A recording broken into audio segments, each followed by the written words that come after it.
We're here. Okay, sweet. All right, let's do the thing. All right, so this is called Better Than Resolutions because I've found over the course of my life that resolutions are just ineffective. And the problem with them is that a resolution is something that you specifically have to do. And if when you fail or falter, it's over, right? This is the problem that we see when people make resolutions. I used to try and do resolutions for a long time. And today I'm going to go over the process I've been doing since 2013. It is a transformational process. It is absolutely amazing. I love it. I've gotten other people turned on to it.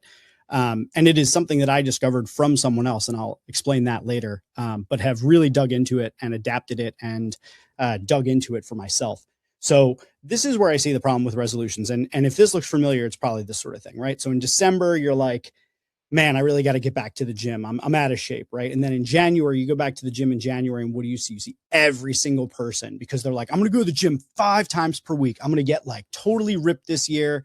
I'm going to get in the best shape of my entire life. And then what happens? March comes around and the gym's empty once again, except for those people like my trainer who is on the line right now, Nikki, who is absolutely amazing in keeping me in good shape. But this is what happens. We set this unrealistic goal for ourselves about a specific thing that we say we're going to do. And then when we don't do it, we just go, oh, well, I already failed. I might as well just give up, or we trickle along throughout the year. And the problem is that we are entirely too focused on an action. We're entirely focused on a thing that we are doing rather than a different approach. So let me share a little bit about why this doesn't work. There's a theory that was developed in 1967 called self-perception theory, and it shows that we think about essentially like who we are and what we do as being related, that we say, I'm going to do this thing. And when we do that thing and we see ourselves doing a certain thing, we have a perception of ourselves based on those things that we do. And then as we do that, we get this kind of feedback loop, right? So like I do these things, which means I'm this type of person, which means that's who I am. So then I do, I am, I do, I am, I do, I am. The problem with this as it relates to things like resolutions is that you have this situation where when I go to the gym, I'm the kind of person who takes care of my body. But when I stop going to the gym, well, then I'm not the kind of person who takes care of my body. And the issue with that is that we have this conflict of what I'm doing and who I am. And if I'm not doing the thing, am I the person that I say that I am? And so resolutions have this way of making us really question our own identity, our own sense of who we are based upon the actions we're taking. Am I really a good person if I did this one bad thing? Right. So there's a problem with resolutions because resolutions look through the lens of I am what I do. If I do, then I am. And if I don't, then I am not. The alternative theory, the one that's sort of the inverse of that, is something that started being developed in the 80s. It's a theory that was then really popularized and came out in 2007, which is identity-based motivation theory. This is more like I am and therefore I do. So I am the kind of person who takes care of my body and therefore I go to the gym, right? So if I am the kind of person who takes care of my body, then I go to the gym. But what happens when I'm the kind of person who takes care of my body, but I don't go to the gym? We have the same issue we do with the first one, with the self-perception theory, which is that there is this sort of looping cycle here where if you break at any part of it, it sets the whole thing into a different sort of path. So I may be the kind of person who takes care of my body, but what does it say about me that I'm not doing that? Right. And you can fill this in for whatever other sort of resolution you have, whether it be about, what you're doing in your business, what you're doing in relationships, any sort of thing. But we are constantly forming our own sense of self and shaping our own behaviors based upon the things that we do and the things that we say about ourselves. And so I thought a lot about this when I started reflecting back on the process I've been doing since 2013 and why it works. And I think the reason that it works is that it gets you out of either of these loops into something more of a loop between the two. So this is, again, in the identity-based thing, is that if I am, then I would do, but if I don't, then I must not be. Well, here's a different approach. I do, I am, I do. DAD. That's what I call it. Thought it up. It's really a clever acronym. So this new approach is really saying it's neither and it's both, right? So I do things, which means I am this person, but I also am this person, which means I'm going to do these things. And it's a bit of like a resilience hack around falling off because one discredits the other, right? So if I say I'm a person who takes care of my body and therefore I go to the gym and then I don't, I say, well, if I start doing that again, then I guess I am that sort of person, right? So all of this might sound like semantics, but our brains are semantic engines. They run on the self-talk that we have. They run on the voices that we hear from what others have said that get locked in our head and change our perception of ourselves and change how we then behave. So I think one of the things we need to do is be very deliberate about that. I've found in my own world that being very deliberate about this leads to a greater sense of self-awareness, and it also leads to a greater sense of resilience against those sort of setbacks that you would find with things like resolutions or with goals, even sometimes, where if we don't accomplish our goal, we fall off and then it doesn't work anymore, right? So the practice that I do is called My 3 Words. I want to be very, very super clear up front. I did not come up with my 3 words. I did not invent this. I found this from a guy named Chris Brogan. Chris Brogan has been doing it since 2006. I picked it up in 2013. And what it is what he describes here if you want to read it, but I'll just give you my basic interpretation of it, is that rather than setting resolutions, you set 3 words that are sort of your themes for the year. That sounds very simple on its surface, and it is. But as you get deeper and deeper into this practice, again, I've been doing this since 2013. So I've been doing this for 12 years. I can look back and I can see what are the types of words that I choose year in and year out. What happened in that year where I chose those sorts of words? What did I learn? How did I grow? Where did I succeed? Where did I fail? And the practice becomes a much more living, breathing self-improvement process than your typical resolutions, which are very short-lived and short-term because you're either going to accomplish them or you're not. The 3 words is the way I look at it, is it's more of a sense of who am I growing into? And what's going to happen there is that as you keep those present in front of you throughout the entire year, you're going to think in a certain way. If you have these sort of like 3 North Stars for the year, it's going to shape the actions that you take. And then as you take those actions, you're going to, or deciding on what sort of behaviors or actions to take, you're going to be thinking through, well, what are my themes for the year? What's really important? What did I decide at the beginning of the year was going to be my themes for this year?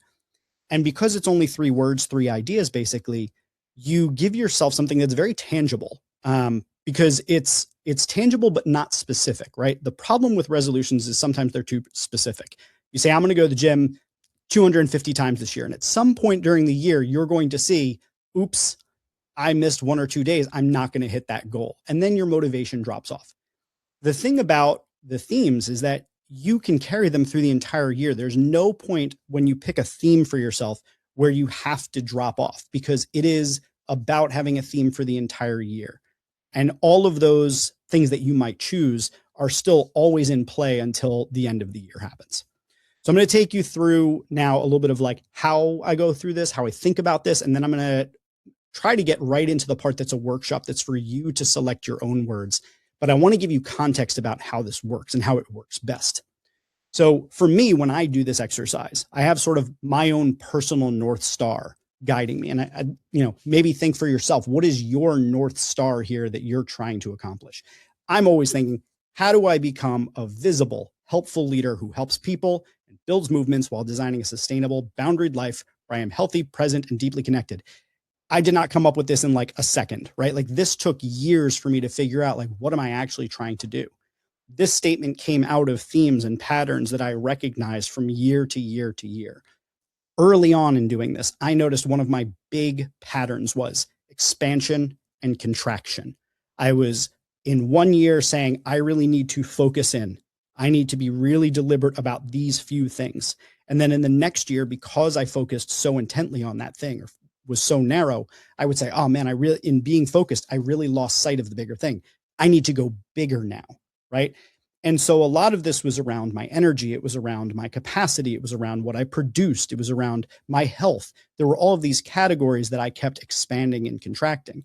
And what I noticed over time was that what I was chasing, what I've been chasing is, these sort of, there were these identity categories. I have visible, helpful leader there who helps people. Like, this is about who I want to be, right? And builds movements. This is like what I want to make impact on. What do I want to accomplish, right? But then I have, while designing sustainable, boundaried life. Where does that come from? Well, maybe that's because I noticed that I didn't have something that was sustainable. I was constantly burning myself out, or I wasn't paying attention to my own boundaries of what I need for me, which led to me not being a healthy, present, and deeply connected person. So all of the words that I was choosing were me thinking about the type of person that I want to be, not just between January and March, right? Or not between beginning of 2026 until the end of 2026. But this is about me building upon a foundation that I've been doing year after year after year. So the purpose of switching from resolutions to a different model is about thinking of yourself in a broader, bigger context where you're thinking more about who you want to become. And each year is just one subsection of things that you're going to focus on, because these then become skills that you can reproduce and reuse more often. All the things when I look back on my list of words from year to year to year are all areas in which I've grown and gotten better in those areas. Now, it's not perfect. None of this is magic. I may think of myself as a superhero in some ways, but I still struggle with all of these things. I'm not always healthy, not always present, not always deeply connected. And a lot of times I don't do things in a sustainable way, but these are the things that I'm after. So when I choose my words, here's kind of how I go through it. So there are 6 themes that I noticed in mine, and I'm going to go through them kind of quickly, and then I'm going to twist into some questions for you to ask yourself. Okay. So the first question I would always ask myself is about capacity. This seemed to come up again and again and again. How much can I actually hold and do? And this was me constantly, like I said, expanding and contracting my focus.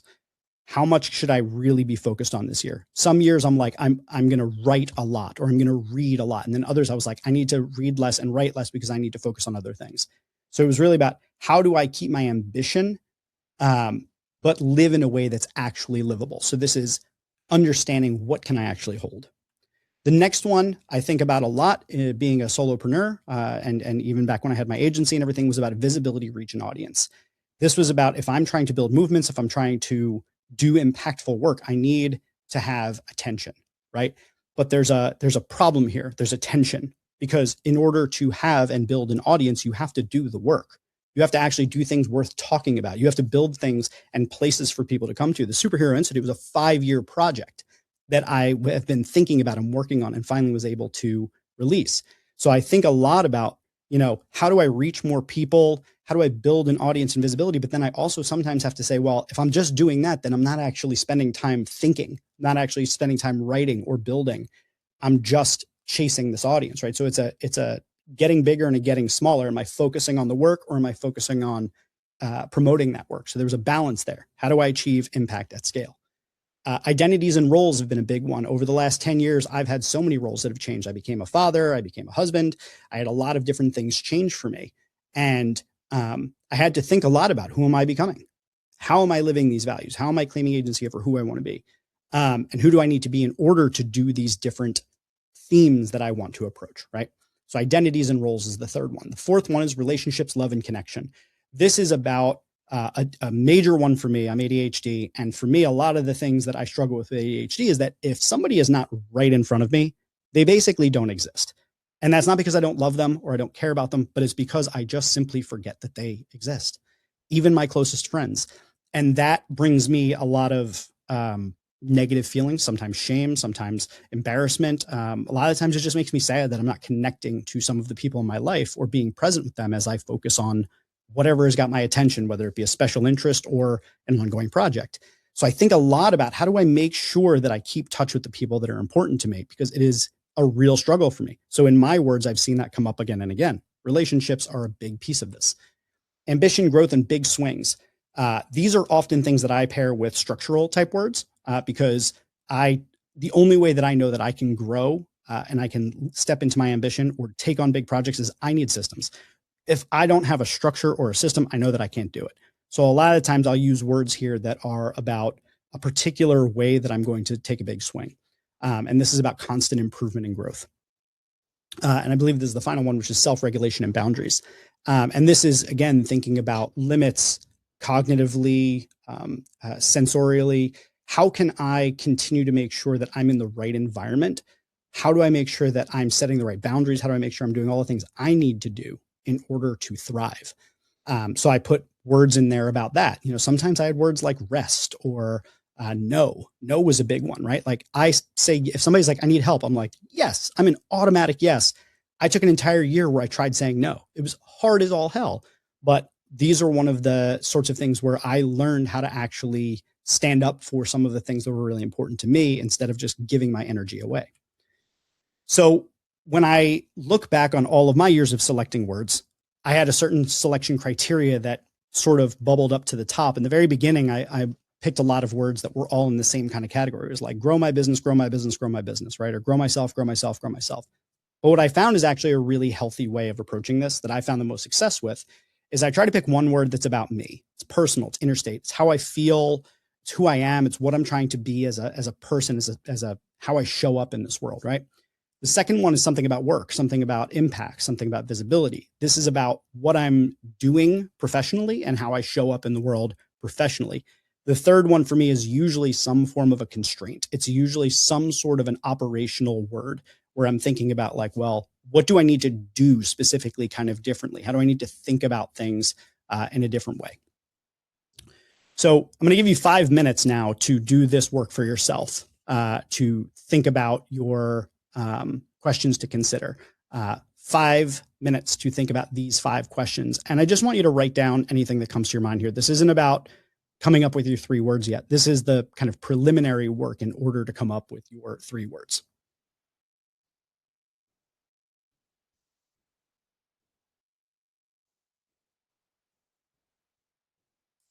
Can I put on this timer? There we go. I think you can see the clock on mine.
All right. I know that 5 minutes flies by for those kind of questions. So what I'm going to do is I'm putting the questions into the chat so you can check on them later. Oh, sorry, it's too many. I'll put it in the chat in a second. I just have to shorten it to 280 characters and do them one by one. So what I'm going to do next, though, I wanted to, you only got 5 minutes for this because I want to give you plenty of time for the next part, which is actually the bigger part, which is selecting your 3 words. So let me take you through the next piece of it here. So picking your 3 words, I'm going to give you a really awesome, gigantic thing to look at and to consider. And then you'll have those questions that I just put up in the chat. But it'll kind of take you through categorically. I do want to address one thing before you pick the words, though, because this is actually a really, really, really important part. So I mentioned at the beginning that a lot of this might sound like a semantic sort of exercise. And it kind of is, because the choice of words actually really does matter in the way that we perceive what we're trying to do and who we are and all of that. So in all of these different theories of action and identity and things like that, words do actually matter. And when we choose nouns over verbs, we have a higher likelihood of actually shifting our behavior. So there have been experiments done. There was this guy, Christopher J. Bryan, and his colleagues. They did this experiment about checking to see if they asked people to please be a voter versus please vote. And what they found is that voter turnout increased when you asked people to be a voter. Same thing they did, a similar experiment with helper versus help. When we invited kids to be a helper rather than to help, they're more likely to pick up the toys and to assist. So a lot of the words that you choose, you really want to think them in terms of nouns. You can also use adjectives if you'd like to, but I would encourage you to stay away from verbs, because the thing about verbs is that we see them as actions and things to do. Whereas if we stay in that identity first language, like I am a voter or I am a helper, it's a lot easier for us to then interpret that and turn it into that language. That's that whole identity behavior model situation. So stick with that. Stay with nouns as much as you can when you're looking at these words. At the end, I'll give you just some examples of things that I've done. I have a cool example for you, but this, what we've got here are sort of some big categories. And I want you to, I'm going to give you 20 minutes in this workshop, which will take us to about 2:45. And then we'll just kind of have like a quick wrap up at the end, and we can talk a little bit and share if anybody wants to share. But what I gave you here is kind of the big ones, right? Like we've got our self and our inner world. We've got our body and our health and our energy, our roles, our relationship, work we do, the money, the impact. Then there's creativity, joy, expression, time, attention, habits, like the what we do and where we spend our time, and our environment and surroundings. These are big categories that I've discovered. This is not the exhaustive list of everything that there could be. You may find that there are all manner of other categories that I haven't listed here, but I wanted to give you this as sort of a thing to look at and to consider as you go through building your own list of my 3 words, because these are places that come up in most of our lives on a pretty regular basis. And they're places where we often feel like we need to improve, we need to grow, we need to capitalize more in order to be the type of people we want to be. So these are the sort of things that I would encourage you to look at and think through as you're thinking through your 3 words. And then the questions that I gave you before are other ones worth thinking about. So what I'm going to do is I'm going to put those questions into the chat. I'm going to set a 20-minute timer. I want you to try and pick your 3 words for the year. And really this year, try this instead of resolutions. Try this instead of anything else. I've been doing it for 13 years. It has legitimately changed my life. And I have recommended it to multiple other people. And we now share our 3 words together. My wife does it every year now. I'm going to try and get my kids into it. It is absolutely transformational because it will allow you to grow year after year in very, very particular, specific ways. And it's a framework that's very resilient. So I want to give you the time to pick your 3 words for the year. And then I'm going to tell you how to put this into action when we're all done with that. So I'm going to put on a 20-minute timer for you, and we'll go from there. If you have questions, you can throw them in the chat. I'm happy to talk through this if anybody needs it.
one quick thing I'll throw in there. As I'm looking at my different words over the years, I realized that one of the things you can do is put the two words I am in front of one of the words. And that actually is really helpful to know if you've got a good word there. So if you can say, I am focused or uh, I am diligent, that can usually be a really good way of knowing that you're on the right track. So that might be a helpful tip.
All right, 2 minutes remaining. 2-minute warning.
But I want to close out with a couple different things and then just kind of like open it up with y'all can always talk to me if you need to about this stuff.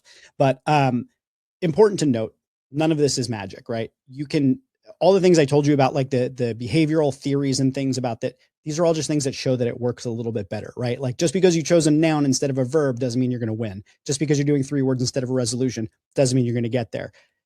The point is that these are little things that may make you remind yourself a little bit more, may make something feel a little bit more tangible, may give you the resilience to bounce back from failure or faltering. So it's not magic, but it does really help. So that's one of the reasons why I really like this method. The second is that I think it works really well when you pair it with habit theory. I don't know if you've read Tiny Habits by BJ Fogg. It's the best book on habits I've ever read. I've read Atomic Habits. I've read The Power of Habit by Charles Duhigg. So I've read the habit books because habit's hard. But I think BJ Fogg's is the best of it. This formula of B equals MAP, behavior, motivation, ability, prompt. The behavior that you want, whatever that thing is you want in 2026, is going to be a product of your motivation, your ability, and your prompt. You cannot count on your motivation.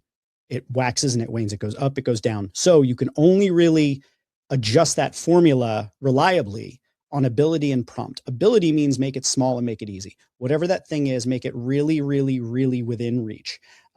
If you want to floss more, floss 1 tooth. If you want to get more fit, do 1 push-up. Give yourself the goal of doing 1 really small thing, and then you can make it 2, and then you can make it 3, but start really small. And then the prompt is to make it visible. And here's what I've been doing for the last 10 years or so. I make myself a wallpaper for my phone, and I do it for my computer as well, and my iPad, where I always have my 3 words visible. These are the backgrounds from 2024, 2025, and 2026. These are in front of me all of the time. So I always find myself throughout the entire year noticing, oh, wow, crap, I really haven't paid attention to video this year. Or, wow, I said I was going to be more connected. Let me just real quick reach out to someone, right? Or, slow.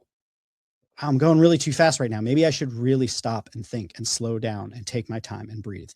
So all of these little reminders you can give yourself to have them in front of you are really, really helpful. And as you can see, obviously, I pair it with Spider-Man because I like Spider-Man, and that would be my wallpaper if I didn't have my words. So I just tied the 2 things together so I can still have my really cool Spider-Man wallpapers, and I can also still have my words in front of me at all times. I have, for 12 years now, had my words present for me almost every single day of every single one of those years. And it has transformed my life. I can say that with absolute confidence and certainty. because I'm reminding myself of who I said I wanted to be.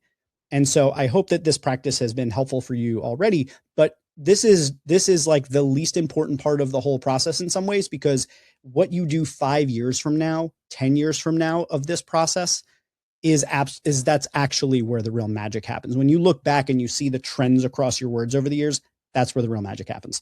So I hope you've enjoyed this. If you do wind up posting this online, make sure to use hashtag my3words, because I believe Chris Brogan still looks at that. I want him to know that, like, we gave him the shout out. I'm not claiming credit for his stuff. I just think it's freaking awesome, and I've been doing it for a long time, and it has changed my world. So if you do that, make sure to post that, and I hope this has been helpful for you. Thank you all for coming to this. Nick, thank you for getting up early. I hate getting up early, so I know what a sacrifice that is. I appreciate you.